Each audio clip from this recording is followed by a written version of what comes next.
Welcome back to the Hubscale Podcast. Today I'm joined by Maha Pula, VP Global Sales Engineering at Fastly. How are you? I'm good. Thank you, Jack. Glad to Good. be here.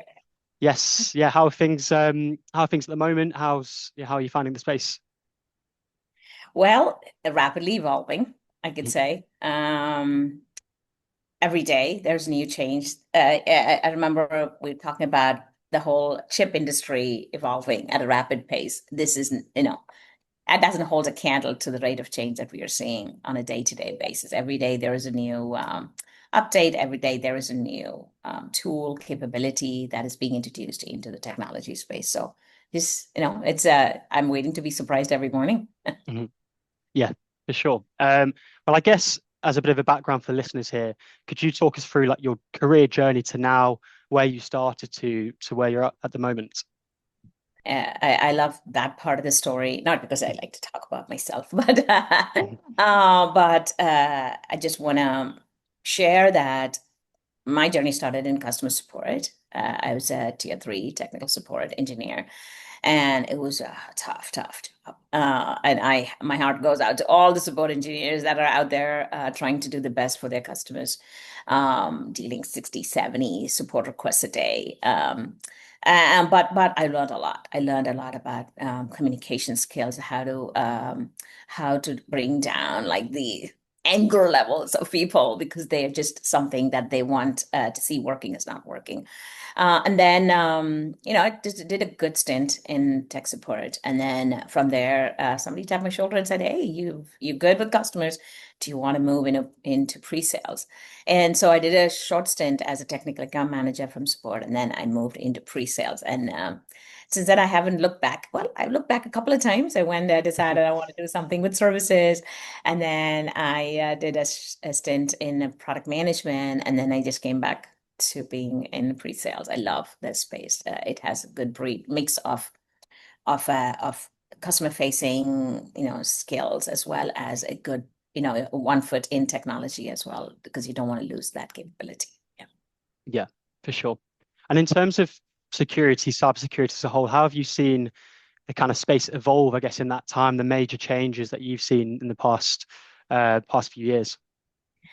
And I always say this because I've worked in a few organizations. I would say that have focused on cybersecurity.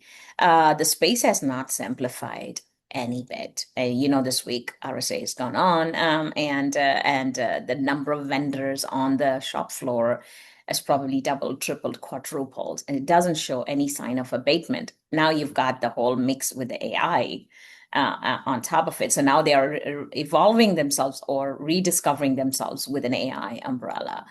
And so it's just gotten even worse. So the organizations that are helping customers make sense of this, like sense making of what is out there, is just are the ones that are going to really make an impact on our customers. But even customers, if I was a customer, I'm going to be quite confused knowing what I know about cybersecurity and the space. Even I'm going to be confused on where I'm going to start. So I believe that vendors that are going to give customers a starting point and a roadmap to where they need to get to. But remember, they will never get there because as they are getting there, the goalpost shifts. The number of threats are going to increase. The threat vectors are going to increase, and the threat space as well. Like the surface area of all the area of their applications, internal, external, and all of that surface area is going to also increase exponentially. So it's like playing catch up. And that thing it's a cyclical thing. I don't know when it'll ever just abate, for Mm. everybody to say, "Oh, okay, I think we have a clearer view." No, it's going to just keep going and growing in complexity. Um, and I think those have a job for a very, very long time. Yeah, for sure, sure. And I know it's a key topic that you're particularly interested in, AI and its influence in cybersecurity, but also sort of the wider scope as well. So I thought it'd be good to talk about that, how you see AI and yeah, what your kind of opinion on it. Um, I can tell you that for every person that you ask an opinion about AI, they probably are like four opinions from the same person. So Mhm. I'm going to be very how do you call it? I'm going to be very conservative in how I'm going to talk about AI-driven threats. Remember we talked about surface area and how the surface area has increased. AI is driving a significant part of that, but it doesn't matter whether AI or not. There was always a large surface area for attackers to, to make detect vulnerabilities and enter into an organization, and that thing is continuing like that. Those attack vectors have not changed. Those surface areas where the attackers can infiltrate into an organization have not changed. Like those are still there. What AI is bringing is that another area, another way in which those attacks can happen. And so while customers and businesses are looking at AI-driven tooling to be brought into their organizations to drive productivity, to gain efficiencies, or all of the other promises that AI is bringing, if they went willy-nilly into adopting these solutions and they bring them in and expose even more of the surface area, you're gonna create even more chaos within the organization. So it's a double-edged sword. Damned if you do, damned if you don't.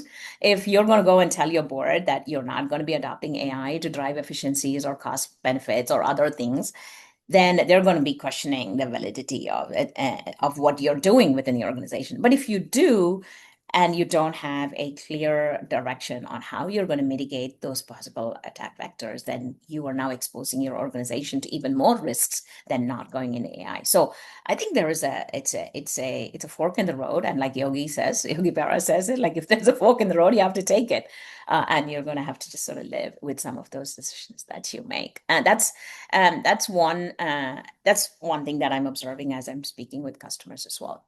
Now, there was a LinkedIn article that I read yesterday from a colleague of mine, not in my company, but elsewhere, but an ex-colleague of mine, that talked about how a very, very large consulting company was infiltrated, and their entire research of over 40,000 research articles were all exposed by an AI tool.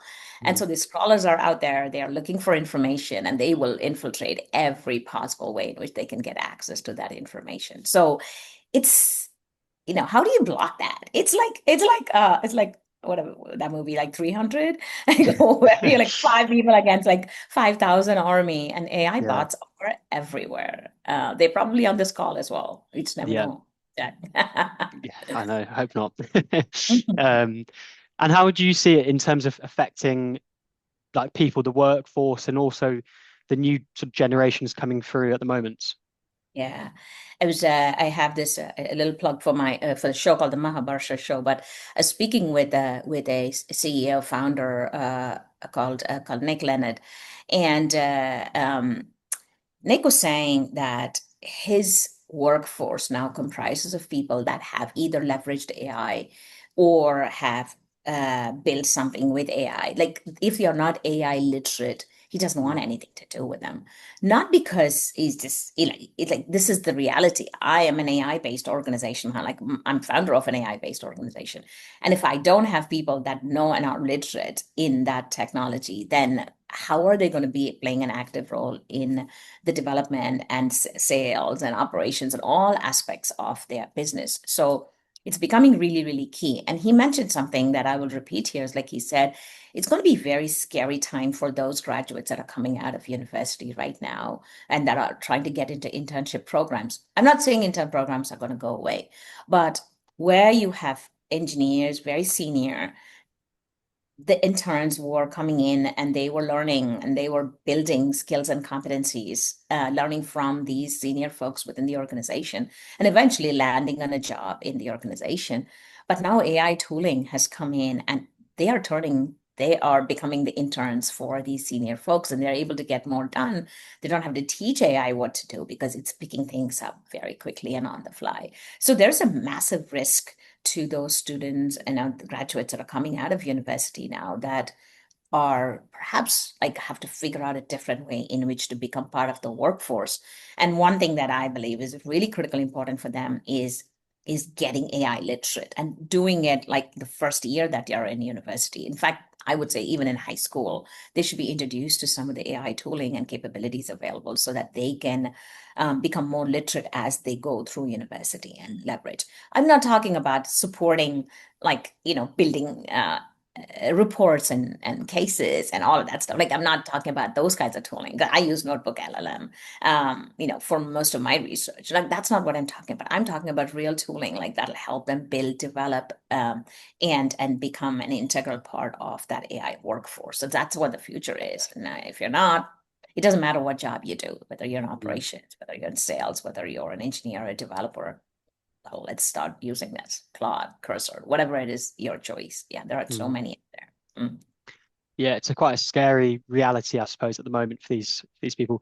But I guess if your advice for like a sort of 16, 17, 18-year-old person, what would you kind of say to them in terms of where to start? Like what would you do first almost? And there are two things that I'd say that going to, it'll take time. I'm not talking about a gloom and doom day where everything is going to be run by robots.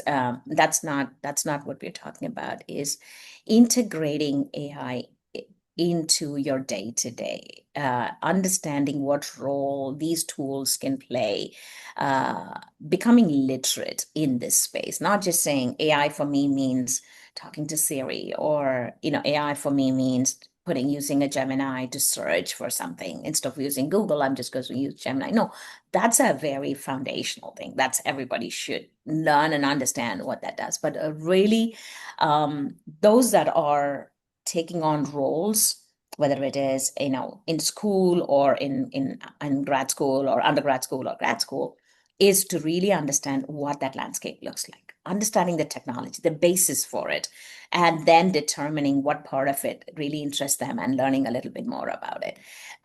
Schools have not introduced curriculum around AI. It's like, I don't see, there are few universities that have started building AI certification programs, but that's not really many that have done a good job with that. So students, up to the students to really figure out some of these programs. There are some really good university programs that help people, like help students Mhm. learn a lot more about what's going on in the AI space. Just waiting until you graduate is not a good idea.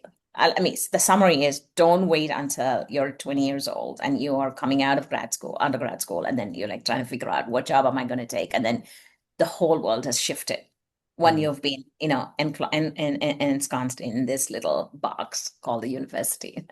Yeah, Yeah, yeah, for yeah, sure. yeah, yeah. And we spoke a bit about the other day about sort of people, process, and team. We spoke there about the people side of it, I suppose. But how else, would you talk about how AI is kind of coming into the process, whether it be the sort of sales process itself or other Mhm. sort of operational processes in the business? Now you're getting to the meat of our conversation. The this is something that I've been thinking about myself as well. Is how to integrate AI into the workflow, not to displace people. Like, I mean, that's if that is the intent, then you're going about it completely the wrong way, right? Because we've always talked about people efficiencies and cost efficiencies. Like that is not the idea. Uh, uh, I like something called a 0 day discovery, for example, right? A 0 day discovery. And we were having a conversation with some of my team members, and I asked, like, how long does it take for you to have a clear understanding of what the customer's needs are? Like, what does it take? Like one call, two calls? And I got a varied set of responses. Some said 4 or 5 conversations. That is, it's like 4 conversation too long. If Mm, you need to talk to me, Jack, and if you're trying to sell me something, and you need to talk to me 4 or 5 times before you can actually get to the crux of what it is that I'm trying to solve for. That is, maybe it'll take 4 weeks, it may take 5 weeks. That's You've left the door open for another vendor to have the same conversation with me and get to it in two, maybe mm, one conversation. Get to the crux of it, and then let's move to the next stage. If you have not taken me to the next stage in the conversation, then we have lost an opportunity, right? So for me, what is the difference then between having 4 conversations and getting to what I want versus one conversation and getting to what I want? That's called preparedness, Mm, research. Knowing what are the most important things that my organization, if I'm publicly traded, is could be driving my conversation with you. If you're trying to sell me something and it is part of an initiative within my organization that my CEO has talked about at an earnings call, you want to be able to correlate that, even if I am not correlating it. Like I could be an individual contributor that is talking about, I need this tool, but I just don't know why, because I've been told that I need this tool and I'm just following the guidelines. But if you were to tell me, and then probably my leadership, that, hey, I heard your CEO say this. Some salespeople do a very good job. They go into the earnings call, they listen and they do that stuff. But most don't, because they don't have the time, tools, or the ability to do so. So for me, the process of making that 0-day discovery really happen, that is something that I'd love to see where AI can help my team build the competency, like understanding what the tech stack looks like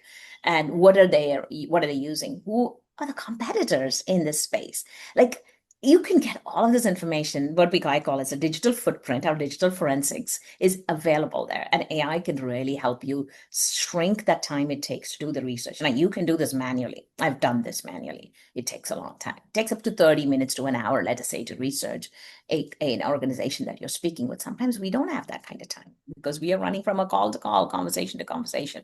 So this kind of like a 0-day discovery for me is one of the areas where I think AI can play a significant role. And then the next best action, right? We have talked about next best action many times in the operational space as well as in the IT space. But what is the next best action? Like, how about we make that available in near real time and give it to the sellers that are like, I'm having a conversation with you, Jack, and based on what I'm seeing, you can go say, well, Maha, it sounds like you are getting to this problem statement. Would it be helpful for you if I, and then mm, in action? And that is number one. You got me when I need something. You've articulated it for me very clearly what it is that I'm looking for, and then you actually have a possible solution for me. So I'm going to gravitate towards working with you on it, as opposed to somebody who's going to take three more calls before they actually figure out and articulate for me the nature of my problem. So getting to the problem statement fast and then identifying the next best action, those are all some of the things that I think AI tooling, especially the go-to-market support tools, can really help us get to. Of course, then there are other aspects where people spend a lot of time and effort, which is RFPs and competitive analysis and things like that. That can also be, but they're not near real time.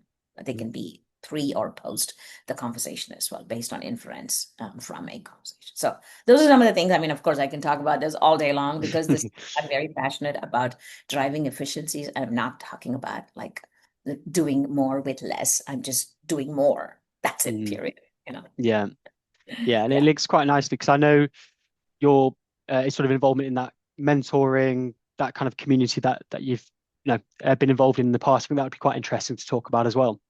Mhm. What do you want to know? I mean, mentoring is like a lot of people mentor and support. I mean, luckily we are in a world where a lot of people want to give back from the benefit that they have derived from being part of an ecosystem that is very supportive, that has good mentors, good leaders that support, lean in, and help you grow within your role. I mean, like I've been very fortunate to be surrounded by leaders that tell me what I should do and how I should. They also teach you how you shouldn't. Like, there's both kinds of leadership that you may be exposed to on what you should and what you should do. You have to adapt to what it is that is important for you. I mean, at the end of the day, foundationally, Jack, values, principles are really critically important, right? And so we can be ambitious, totally blind. We have to be really realistic about how we're going about it. And so this foundationally, a lot of things that we can, mentoring sessions can help guide is being practical, dream big, have North Stars, and then chalk a path. Mentors can play a very critical role in helping chalk a path to get there. Sometimes take small detours to be able to get there, but never compromise on principles and values. So I love this part of it. I'm a strong believer that a gentle guidance is always necessary. Still, I call my mentors, some of whom are like really, really busy people, but I still talk to them and ask them about some of the decisions that I want to make. My family, I also have mentors in my family. My spouse is one of them. I run ideas through them, but without mentors, it's kind of difficult to be able to navigate through all the massive changes that are happening around Yeah. us organizationally as well as technologically as well. Happy to talk more about it if you have anything specific. Yeah. I guess it's always interesting to hear about like some of the, you don't have to obviously say their names, but like the best sort of leaders that you've worked with who have had the biggest impact on your career and who you are now. And naming names, right? That could be quite challenging because I'm pretty sure I leave someone out. But I can tell you that every leader I work with, including the one that I'm working with currently at Fastly, is they bring a perspective to what decisions you need to make. And they are very unique, right? Like if the same decision that I'd be making today, if I was in the same circumstance in a different organization, let's say 5 years before or 10 years ago, it would be very different because there's a whole lot of construct around it that changes. So my leaders are the folks that I look up to and I really respect have a very pragmatic view of Mhm. what is going on. It's not a very esoteric. They have tried and tested it. They have gone through those and they are well informed, and hence they guide you through a process. I'll give you an example. Perception is reality. You hear that often, right? Perception is reality, but you don't really understand that in the context of leadership and when you're moving into roles that require you to work across cross functionally. And very early on in my career, one of my leaders that I look up to still said, like, perception is reality. So I understand that you are trying to really build efficiency into the process that you are building. But remember, you can't go so far ahead and you can't leave the rest of the organization behind. So your job is going to be to not just slow down, but also share everything that you're doing across to bring everybody with you together. And that way then you're sharing the knowledge and the experience and the benefits of taking a particular approach and then bringing that to the rest of the organization. And it was just like it was like an aha moment for me. It's like a blinders just like removed because I was like, hey, I own this process. I'm just gonna have to be the best at it. And then I realized that I'm way far ahead and the rest of the organization was not with me. And that was just not a good leadership, approach. Yes, everybody be like, yeah, you got stuff done, but doing it right is really important. So since then I've like learned to slow down a little bit, learn to share the experience that, that just came from the exercise or from the initiative or from the project so that more people can benefit from it, working more cross-functionally very early on in my career. So it was really beneficial for me to have that kind of guidance because it just makes me, it just helps me to be who I am today. So every aspect of it has been really helpful operationally, like data-driven operations. That was something that I really, really learned, from I mean, I was like a dolphin baby, like shoved into the water. Let's go for a swim. I learned to swim, but it was very painful. And I was like complaining to my manager at the time. I was like, you got gotta tell me what you want. And he's like, you're gonna have to figure it out, like Mhm. learn and work through the process. And sometimes it was very painful, but the dolphin baby never sinks. Yeah. The flippers come out and you start to learn to swim. So it was like that. And I know that some parts were painful, but, learning a trial by fire sort of things. But every leader has really enriched my career, and they play a very, very significant role in who I am. I have mentors outside of my work environment as well, like people that I've met and I've like sort of built acquaintances with. And one of them really introduced me to the concept of systems thinking. And if you're listening, you probably know who you are. But the concept of systems thinking is just amazing, right? Like how you build efficient systems. And you heard the concept of weakest link and how one link can really ruin the entire structure of the organization. And so, like, building that concept of systems thinking goes back to what my first mentor told me about bringing more cross-functional and bringing it all together. So, yeah, I've been introduced to some really good and amazing people, both in my role in different organizations as well as outside, that I take very seriously, those relationships, and kind of continue to nurture and maintain them as much as I possibly can. Yeah, Yeah. among the crazy scheduling. Yeah, and I recommend to all people that are looking to be mentored, and they like take it seriously. Like, take the time and spend like the time needed to build and maintain those relationships, not when you need them, but mostly when you don't need them. Because when you need them, they will always be there.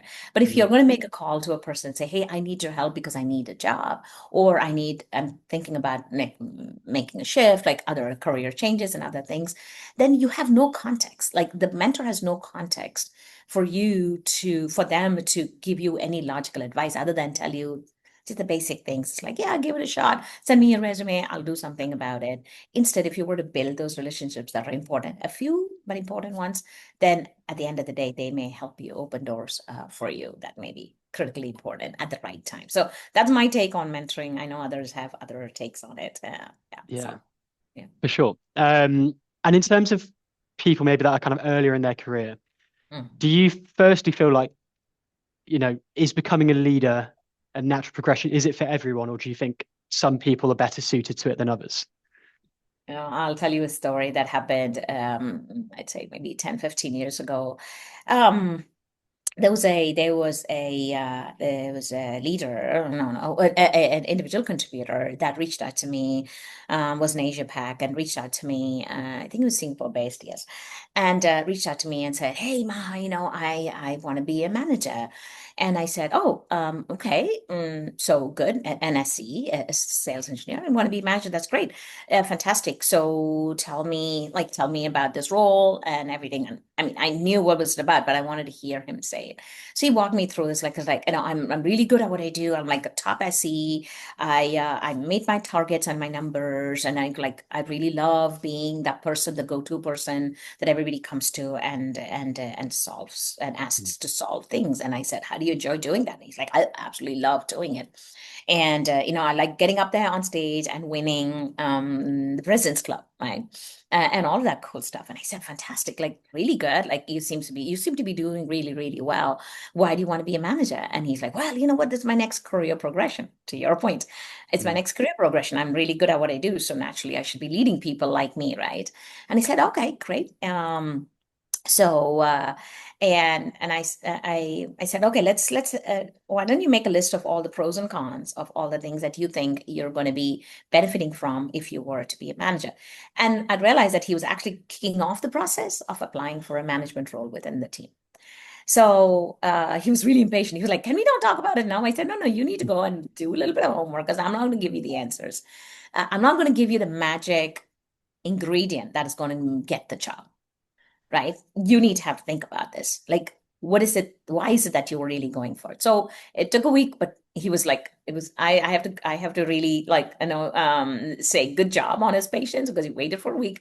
We got back on the phone, and he's like, his long list of things that he enjoys, and then why he thinks being a manager is really, really important. And I looked at the list and I said, all these things that you enjoy, being this superhuman that is going to swoop in, save the day. You're going to be up on stage, being felicitated, like winners club, like president's club, all of this thing. You're going to have to forget all of that stuff if you want to be a manager. And he's like, Mm. "What do you mean?" I said, "That's because you're going to be putting your team up there. Your job is to put your team up there, not yourself. You're not going to be in the spotlight. You're not going to be swooping in and saving the day. You're going to encourage your teams to be doing that. Are you ready for it?" And he was astonished. He was like, "You're just telling me to dissuade me from this job." And I said, "No, look at what all the other managers are doing. Look at what I'm doing. Have you seen me up on stage? No. I had my name being called out? No. Wasn't I the top SE of the year like 2 years ago? Yes. Okay. So you see the difference?" And he said, "Well, you've given me a lot to think about. Let me think about it." I was like, management is not a natural progression. Yeah. Yes, it could be, but it should be for the right reason. It's not just because you're good at your job. So a lot of people believe that that is the case, uh, but you know for a fact, Jack, that that's not the case. And we still struggle with it. Organizations still promote people that are very good at their job as individual contributors and make them managers without really understanding what is motivating them and whether they have the right ingredients to be so. So my philosophy has always been I put people into like team lead type roles where we test their operational skills, we test their ability to play a coach, mentor, participate in hiring processes, and then give them a taste of that experience before I make them managers. Some organizations don't like that concept, but I personally believe that that is a really good training ground and a testing ground for people to say, do I really want this? Or do I want to go back to being like the person, the go-to person? That's from a technical and a sales perspective, but this could be true of any of the other functions as well within the organization. That's my take on management as a natural progression. You should really want to be able to take a back seat and put your team up and front, and you should be able to toot their horn to your horn for their benefit and push them out into the forefront. And if you're ready to do it, then yeah, then management is a great role for you. Yeah, definitely. And looking at the sort of people that you've worked with in the past, the kind of traits of people that have become great leaders, great sort of senior people within your teams, what are the common traits that you see like for people earlier or in the first few years of their career, I guess? Leaders or just people that are moving into management? Like what I guess so when the traits of people that are kind of you first met them at like an IC level, and then you've mm, seen them grow into a leader. Like, what did you see at the beginning to maybe think, okay, they've got the potential to do that? yeah, I can answer that one definitely because I enjoy that. I enjoy observing people grow Mhm. into leadership roles within the organization. So the ones that I find that are very, very uh, adept at being leaders that their teams can trust and grow, curious, and it's not just curious as in like why Mhm. type of curious, but curious to really understand the current state as it relates to past decisions that were made, and then taking that and driving and helping make their future better, right? So this is a continuous process where they're looking back, they're curious about why things work the way they do, and then work on making it better either for themselves or for their team members. Those problem solvers, right? I could think about them as problem solvers. They're not they don't go looking for problems to solve. Sometimes they do, like I do. But they also are very, very um how do I put it? They are very thoughtful about their understanding of a system. So remember, we talked about systems thinking. It's about understanding how all of the wheels turn in conjunction with each other, and then determining where is one wheel not turning well with the other, and then going and addressing that specific thing. So they are able to pull back, see the big picture, and then go in and deeply and fix that particular area. Like they are the problem solvers that are not just fixing the symptoms, but they're also addressing the overarching systems as well, like overarching system and how they all work with each other. Number two is a very, very courageous and not afraid to raise issues that needs to get addressed. I'm not talking about the squeaky wheel type of approach where like constantly complaining, but the ones that I've seen grow from individual contributor all the way up to senior leaders within an organizations are not just raising the issues and challenges with a particular thing not working, because which company works perfectly, like which process works perfectly. If you tell me one, I would love to go work in that organization. Yeah. But there are always going to be challenges, but they're not just highlighting the challenges, but they're also highlighting the solutions, like an approach, a couple of different approaches to how to solve for it. Like those people make really, really great leaders because they are constantly evolving the organization, help the organization evolve, the processes evolve, the people grow as a result.